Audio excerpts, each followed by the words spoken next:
Frank surfaced from the depths of unconsciousness with a slow, agonizing crawl, his awareness returning in fragmented pulses.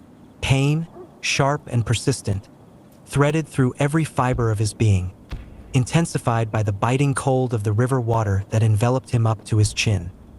He fought against the fog of disorientation, his eyelids heavy as he strained to open them against the diffuse light filtering through the weathered slats of the wooden cage enclosing him.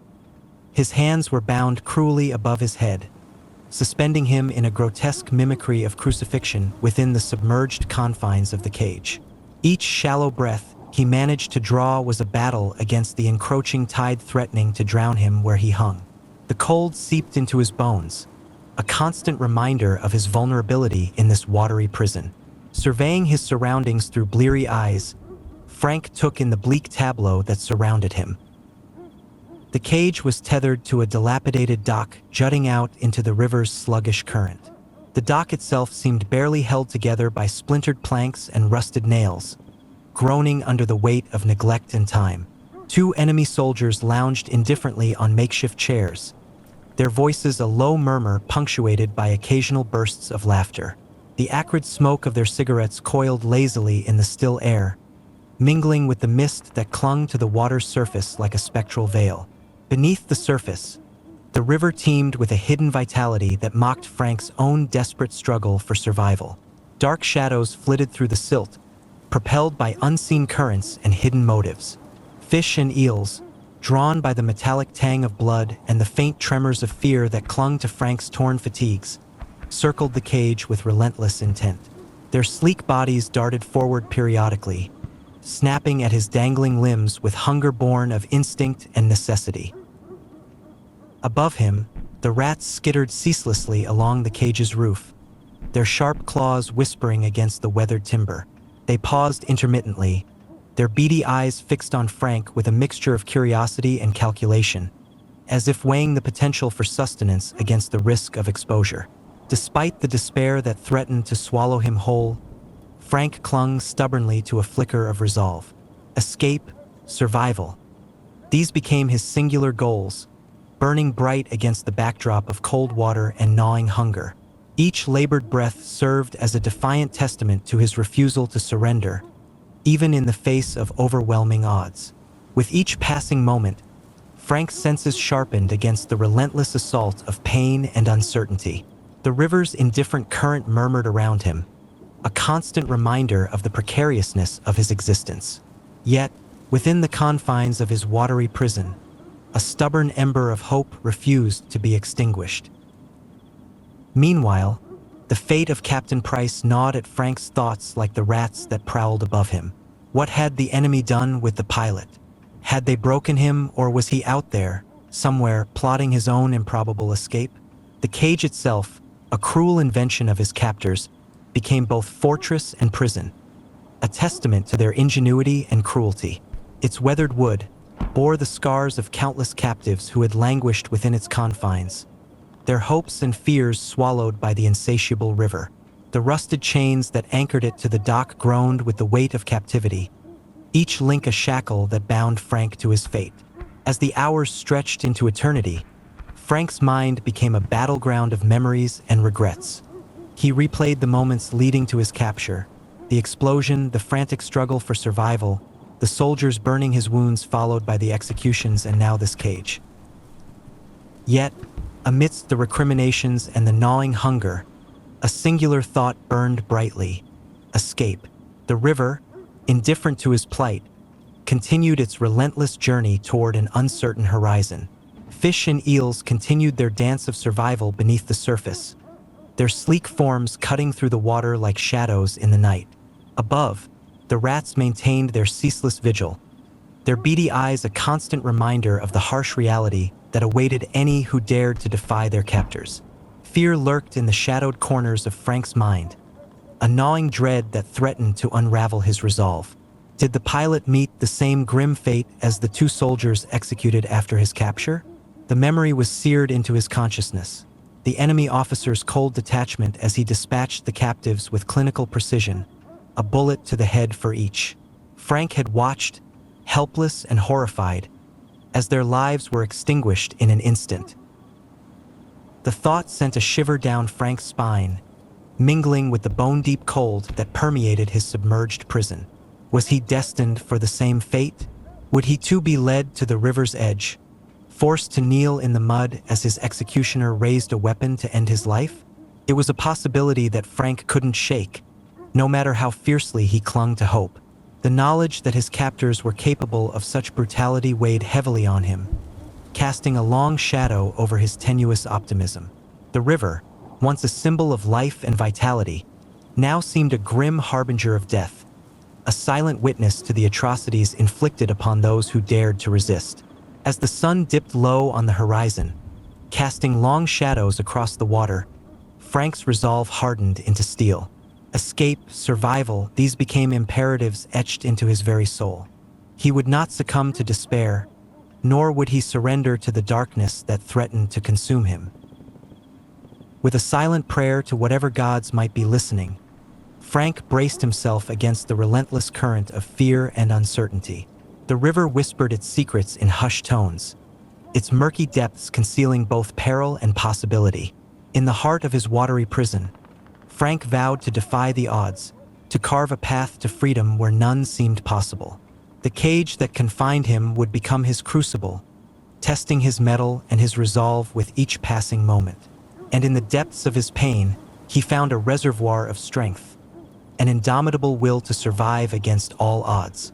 As the darkness deepened and the river's surface shimmered under the faint glow of the moon, one of the soldiers lounging on the dock stirred from his indifferent repose. With deliberate steps that reverberated through the weathered planks, he approached Frank's cage, his boots scuffing against the uneven wood. The soldier's demeanor exuded a cold, calculating menace, his eyes fixed on Frank with an intensity that sent a chill down the captive's spine. Frank's gaze flickered involuntarily to the soldier's wrist, where his stolen watch gleamed in the dim light. It was a cruel twist of fate, the same timepiece he had taken from the officer he had killed for the map, now worn proudly by the enemy who watches over him. The realization ignited a fierce anger within Frank, a burning desire to reclaim what was rightfully his. The soldier crouched down beside the submerged cage, the faint glow of his cigarette illuminating his weathered features with ghostly light. Smoke curled lazily from his lips, drifting upwards in wispy tendrils that mingled with the mist hovering above the river's surface. He regarded Frank with cold, unyielding eyes, the flickering ember of the cigarette mirroring the predatory intent in his gaze.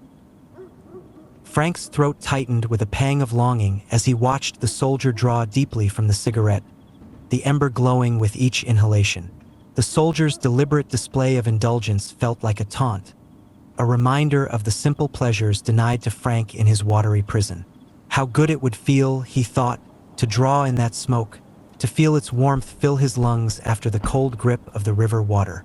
As the soldier finished his cigarette with deliberate slowness, he crushed the smoldering butt beneath his boot and stood up with a languid grace. He spared one last lingering glance at Frank, the unspoken challenge hanging thick in the air between them, before turning away to rejoin his companion on the dock. As the night wore on, the river seemed to come alive with a restless energy, its surface rippling with unseen currents and whispered secrets. The fish, sensing the disturbance, darted through the murky depths, their sleek bodies brushing against the submerged bars of Frank's cage. Some were small and silvery, flashing by in a blur of motion, while others, larger and more predatory, circled with a cautious curiosity. Frank watched them with a mixture of fascination and dread. Their movements were swift and purposeful, their scales gleaming faintly in the moonlight that filtered through the gaps in the wooden slats above. Occasionally, a bold fish would swim too close, its fin grazing Frank's outstretched boot, sending a shiver down his spine. The river's waters, already restless, churned with renewed vigor as if stirred by unseen forces.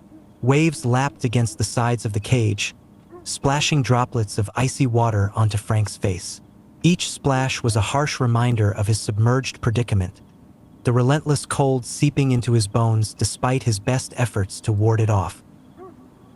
Amidst the cacophony of swirling waters and darting fish, a new sensation intruded upon Frank's senses. A foul, putrid smell that hung heavy in the air. It was a scent he knew all too well, a grim harbinger of death that clawed its way into his consciousness. Turning his head with slow, cautious movements, Frank strained his eyes against the dim light, searching for the source of the stench. And then, emerging from the shadows of the river's bend, came a haunting sight. Several bodies, bloated and pale, drifting lazily downstream. Emerging from the swirling currents of the murky river, a soldier's bloated corpse drifted towards Frank's submerged cage, caught in an eddy just within his view. The uniform was torn and stained, and a gruesome absence marked the top of its head, leaving a stark reminder of violent death. The body moved with an eerie grace, dancing with the river's currents as if in a macabre ballet.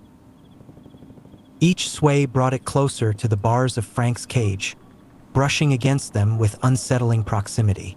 Frank's breath caught in his throat as their eyes met in a silent exchange, the weight of unspoken horrors passing between them.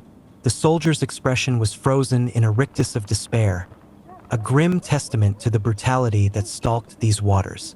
For a fleeting moment, time seemed to stand still as Frank and the dead soldier locked gazes. It was a stark reminder of the fragility of life in this unforgiving landscape, where one wrong move could lead to a watery grave. Moonlight filtered through the mist, casting a spectral glow over the scene, illuminating the grisly spectacle. The air was heavy with the odor of decay and the cold mist rising from the river's surface, intensifying the chilling atmosphere.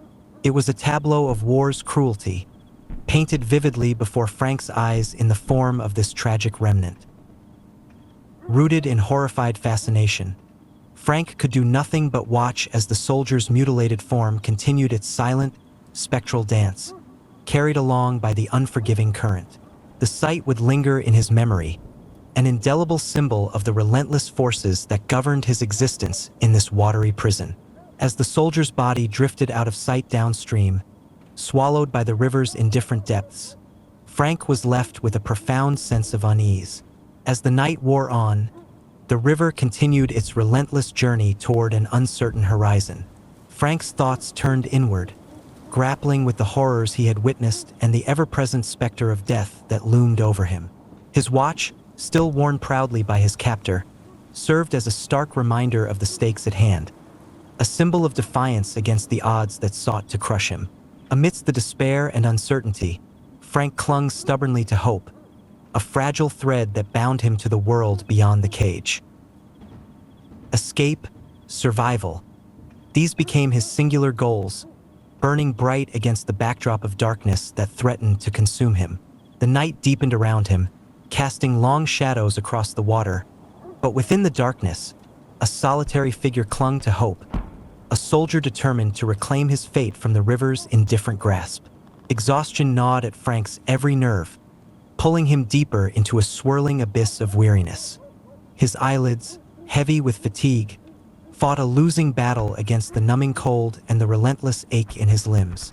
As the shadows lengthened and the river's surface shimmered under the moon's faint glow, Frank's resolve wavered.